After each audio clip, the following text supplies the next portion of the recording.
Tandaan mo lang palagi na hindi mo kailangan i-pressure ang sarili mo.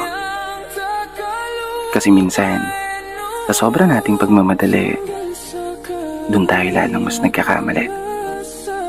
Kaya enjoyin mo lang at maging maingat ka sa bawat takbang. Kalmahan mo lang. Mararating mo rin yan.